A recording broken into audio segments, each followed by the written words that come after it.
और वहां हैदराबाद में सीधे सीधे माधवी लता के साथ मिलकर इस वक्त असदुद्दीन ओवैसी और ओवैसी बंधुओं को राजनीतिक रूप से भी एक टक्कर देने की कोशिश है। लेकिन टी राजा जी, बहुत बहुत स्वागत आपका रिपब्लिक भारत पर। सबसे पहले तो मैं आपसे यही पूछूंगी, एक रैली जिसकी आपको परमिशन नहीं दी गई थी आपने निकाली, और आपने ये कहा कि उस रैली को रोकने की कोशिश की गई, त्योहार को रोकने की कोशिश की गई।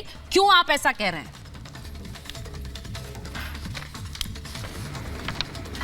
हमारी श्री रामनवमी की जो कल शोभा यात्रा थी, उस रैली को रोकने का बहुत प्रयत्न किया गया। दुर्भाग्य है कि जब भी कांग्रेस पार्टी का राज तेलंगाना जब को आंध्र प्रदेश था, हमारे यहाँ पर आया है, हमेशा से हिंदुओं पर अत्याचार ही हुआ है। हिंदू फेस्टिवलों को रोकने का इनका प्रयास ही रहा है। 2010 से यहाँ श्री रामनवमी शोभा यात्रा प्रारंभ हुई। वो समय पर मैं नगर निगम पार्षद था। वो समय पर भी इसी प्रकार से इनलीगल केसेस मेरे ऊपर बुक किए जाते थे। मुझे अरेस्ट करके जेल में भी रखा गया, लेकिन हम वो समय पर भी नहीं रुके, वो समय पर भी हम नहीं डरे। और कल देखिए, रामनवमी शोभा यात्रा से एक दिन पहले शाम में 9 बजे हमें लोकल पुलिस स्टेशन से एक नोटिस दिया जाता है, कहा जाता है कि आपकी श्री रामनवमी प्रोग्राम को परमिशन नहीं दे रहे। तो हमने कहा पुलिस के अधिकारियों को सबको कि किसी के बाप में दम नहीं है कि हमारी श्री रामनवमी शोभा यात्रा रोक सके। रोकना है तो रोक लो। कल उन्होंने बहुत सारी पुलिस फोर्स लगाई थी। कल उनका एक मूवमेंट भी था कि मुझे अरेस्ट करके कहीं ले जाने का, लेकिन मैं धन्यवाद प्रकट करता हूं मेरे राम भक्तों को, जो हजारों की संख्या में मेरी सुरक्षा के लिए आ गए, जहां पर पुलिस को अपने कदम पीछे हटाना पड़ा। और कल की जो रैली थी, एक ऐतिहासिक रैली हुई है। ये सारा भारत, हमारे भारत का हिंदू देखा है कि लाखों की संख्या में राम भक्त कल की शोभा यात्रा में सम्मिलित हुए थे। टी राजा जी, आपकी भाषा को लेकर, आपके तेवरों को लेकर बहुत सारे सवाल उठते हैं। मैं उन पर आज अभी ना जाकर पहले आपसे वो सवाल पूछती हूँ जो सीधे सीधे शोभा यात्रा से जुड़े हुए हैं। इतनी भीड़ थी आपकी शोभा यात्रा में कल, आपको लग रहा है कि इसके सियासी मायने हैं?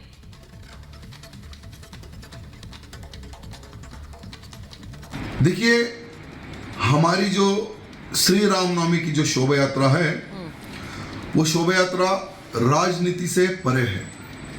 हमारा एक ही एक उद्देश्य होता है, हिंदुओं को संगठित करना, धर्म के प्रति, देश के प्रति जागरूकता पैदा करना, यही हमारा उद्देश्य होता है। जैसे आज हम हैदराबाद में रहते हैं, एक समय पहले हैदराबाद में कोई भी धार्मिक कार्यक्रम या रैली निकालने पर पत्थरबाजी होती थी, जैसे आज बंगाल में हो रही है। लेकिन हमने हिंदुओं को इकट्ठा करके उन पत्थरबाजों को यह बता दिया कि अगर हिंदुओं पर एक पत्थर आएगा तो हम 1000 पत्थर तुम्हारे ऊपर मार सकते हैं। ये ताकत हमने तेलंगाना में हैदराबाद भाग्यनगर में पैदा की है। तब से लेकर आज तक पत्थर तो छोड़ो, पत्थर मारने वाला भी हमारी शोभा यात्रा के रास्ते पर नहीं दिखता है। अब टी राजा जी, जो आपका तरीका है डील करने का, उसे लेकर बहुत सारे सवाल हैं। आपके टारगेट पर क्या ओवैसी हैं? और मुझे नहीं लगता आप ना कहेंगे, लेकिन आप कहते हैं कांग्रेस और ओवैसी मिले हुए हैं। आपको लग रहा है मिलकर रोक रहे हैं? ये सिर्फ पब्लिक को जमा करना और पब्लिक को भड़काना, यही इनका उद्देश्य रहा है।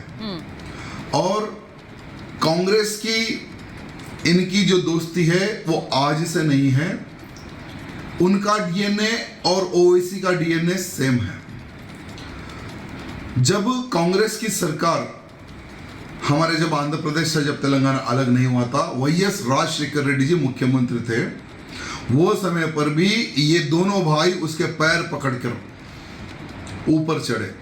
आज एमआईएम को इतना बड़ा करने में सबसे बड़ा अगर कोई पार्टी का योगदान है तो वो है कांग्रेस। नहीं तो एमआईएम कभी के खत्म हो जाती थी।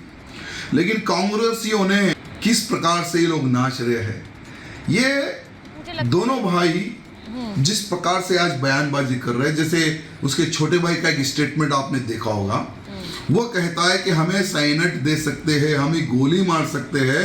तो उसके भाई को मैं कहना चाहूंगा कि बेटा, तुम्हारा जो इतिहास है ना, जिसकी सरकार बनती है उसके पैर पकड़ कर नाचते हो। तेलंगाना में भारतीय जनता पार्टी की सरकार आने वाले समय में बनेगी पक्का। देखिए, मैं आपसे सिर्फ यही कहूंगी कि मैंने पहले भी कहा आपकी भाषा पर थोड़ी आपत्ति रहती है, आप खुलकर बोलते हैं, लेकिन उस भाषा पर मुझे लगता है थोड़ा संयम आप रख सकते हैं। आपने उनके बारे में कहा, ओवैसी साहब के बारे में बोल रहे हैं आप, आपको लग रहा है कि उनके भविष्य को लेकर उन्हें चिंता, आपने क्यों कहा है?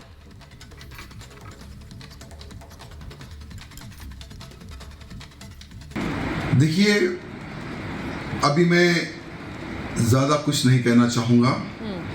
अब हम एक लक्ष्य पर आगे बढ़ रहे हैं और हमारा बस एक ही एक लक्ष्य है, ओवैसी बंधुओं का समापन करना, एमआईएम पार्टी का खात्मा करना। और जब तक हम हमारे लक्ष्य पर पूर्ण रूप से आगे नहीं बढ़ जाते, हम ना डरने वाले हैं, हम ना रुकने वाले हैं। और भले ही कांग्रेस आज ओवैसी के सामने अभी तक कैंडिडेट डिक्लेयर नहीं करी कांग्रेस पार्टी से, जैसे उन्हीं के पार्टी का एक नेता ने जो रूम की बात जो बाहर कही है कि हमारे आला कमानों से आदेश आ चुका है कि हमें ओवैसी को सपोर्ट करना है। तो पूरी की पूरी कांग्रेस ओवैसी को जिताने में लगी हुई है आज। लेकिन भारतीय जनता पार्टी से भी कैंडिडेट बहुत स्ट्रांग है।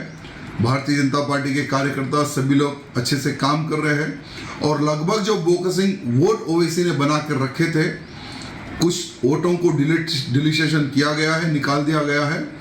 अगर बोकसिंग ओवैसी अगर नहीं करवाता है तो ओवैसी की हार पक्की है, नहीं तो थोड़ा जीतना मुश्किल रहेगा। चलिए, टी राजा जी, धन्यवाद हमसे बात करने के लिए। मैंने पहले भी कहा कि आपकी भाषा, आपके काम करने के तरीके को लेकर सवाल उठते हैं, लेकिन जो आप मुद्दा उठा रहे हैं आज, आपने तो खुलकर मान लिया कि नहीं इजाजत थी, लेकिन हम डरते नहीं हैं। एफआईआर वो पहले भी बोगस करते थे, अब भी करेंगे, लेकिन मुझे लगता है उस चीज का आपको ध्यान देना चाहिए। लेकिन बात करने के लिए बहुत बहुत धन्यवाद। जो टी राजा कह रहे हैं वो कह रहे हैं कि ओवैसी, असदुद्दीन ओवैसी और कांग्रेस मिलकर, एमआईएम और कांग्रेस मिलकर वहां पर हिंदू पर्व को रोकने की कोशिश कर रही है। मैं सबसे पहले इसी पर बात करती हूँ। विनोद बंसल जी, जरा बताइए, आपको लग रहा है ऐसा हो रहा है? क्योंकि हैदराबाद में भी इस तरह की शोभा यात्रा उन्होंने तो निकाल ली, उन्होंने कहा कि हमें नहीं फर्क पड़ रहा है।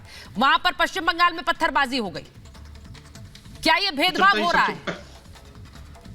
सबसे पहले तो आपको सुधी दर्शकों को बिलेटेड शुभकामनाएं रामनवमी की। दूसरी बात ये भी देखिए कि ये जो हैदराबाद नहीं, मैं तो इसको भाग्यनगरी कहता हूँ, इसका भाग्योदय होने वाला है। अब ये भाग्य बदलने वाला है। वास्तव में ये अभागा था, कुछ ऐसे तत्वों के बीच में फंसा हुआ था जिससे मुक्ति का समय अब आ गया। लेकिन साथ ही साथ मैं कहूंगा कि बंगाल की जो पावन भूमि है, जिसको पिछले कुछ दशकों से जिस तरह से ग्रहण लगा हुआ है, ममता जी के आने के बाद ऐसा लग रहा था कि शायद कम्युनिस्टों से बंगाल बच जाएगा, लेकिन ऐसा लगा कि ये तो कम्युनिस्टों से भी ज्यादा घातक ये टीएमसी वाले निकले, क्योंकि एक ही सिक्के के दो पहलू हैं। लेकिन आप देखिए कि एक बड़ी विडंबना है कि भारत के हिंदू समाज को अपने ही भारत के अंदर अपने ही पर्व त्योहार और महापुरुषों की जो जयंतियों को मनाने के लिए न सिर्फ जमीन पर संघर्ष करना पड़ता है, बल्कि हाईकोर्ट तक जाना पड़ता है। परमिशन सरकार से लेने के बावजूद भी हमारे ऊपर हमले होते हैं, उस परमिशन को डिनाई कर दिया जाता है। और उसके बाद हम जब हाईकोर्ट जाते हैं, जो उच्च न्यायालय है, कड़ी फटकार के बाद में हमें उनको सरकार को फटकार लगाता है और हमें परमिशन देता है, उसके बावजूद भी हमारे ऊपर हमले हो जाते हैं। और एक बार नहीं, दो बार नहीं, तीन बार नहीं, हर वर्ष हमले चलता है हिंदुस्तान। आप देखिए ना, तो चलता ही, मैं कहता हूँ पिछले साल जो हमले हुए थे हमारे ऊपर, वो तो कलकत्ता के अंदर हुए थे। और मैं कहता हूँ वो तो बाकायदा परमिशन के बाद हुए थे। अब मैं कहता हूँ मुस्लिम बस्तियों में हमारे ऊपर हमले क्यों हुए होते हैं? आखिरकार मस्जिद और मस्जिद से हमें टारगेट क्यों किया जाता है? हमें परमिशन के लिए बार बार हाईकोर्ट क्यों जाना पड़ता है? और मैं कहता हूँ उसकी जांच क्यों नहीं हो पाती? हमें जांच के लिए भी हाईकोर्ट जाना पड़ता है। आपको याद होगा पिछली बार जो हमारे ऊपर हमले हुए थे